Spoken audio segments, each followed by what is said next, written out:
You can play the hype. I've said you can play the hype. I think it's cool to play the hype. I wouldn't try to short it. Like, I'm not trying to bet against anybody. No. But there is a comment. So, like, if you want to play the hype, cool. But if you're trying to tell me this is a legitimate stock, like, I don't know what the bullish case is outside of you hope that the meme crowd is going to push it. Fine.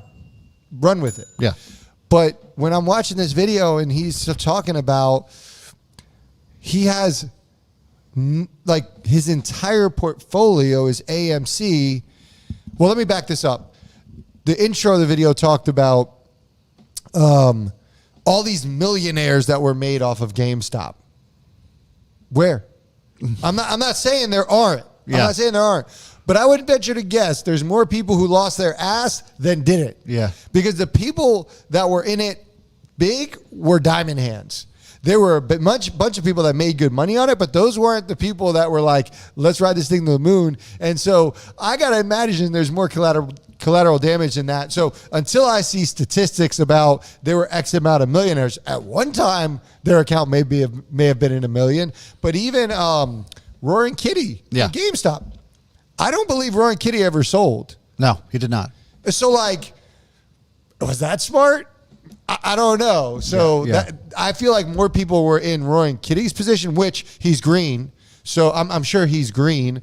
But my point is, like, what he was up and the articles written about him doesn't mean that he closed out of that position. And I think the similar story is going to be from AMC. I don't see 5 years from now somebody riding around my neighborhood with a red Corvette saying, I got rich off of AMC.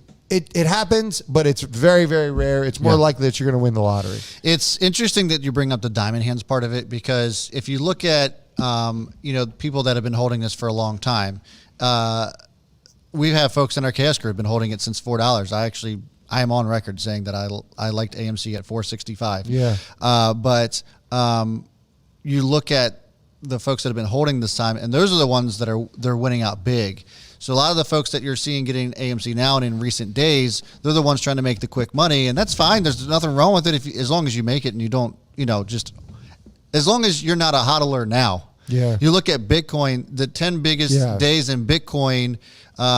If you weren't a part of those days, you would be red on Bitcoin. Wow, I didn't know that. Yeah. So so I think that you just look at something like that and it compared to something like AMC, and it's probably going to play out in a similar way. If you weren't holding during the biggest days at AMC, pretty good chance you're probably going to end up being red. Yeah, and let me be clear. My issue is not with people buying it. I have no issue with anybody buying it.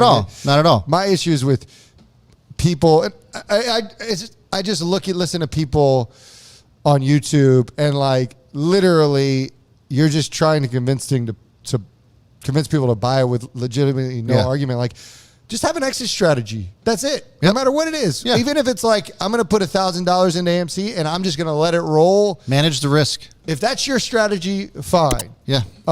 So listen, we get some right, we get some wrong. I'm not saying anything's wrong with that.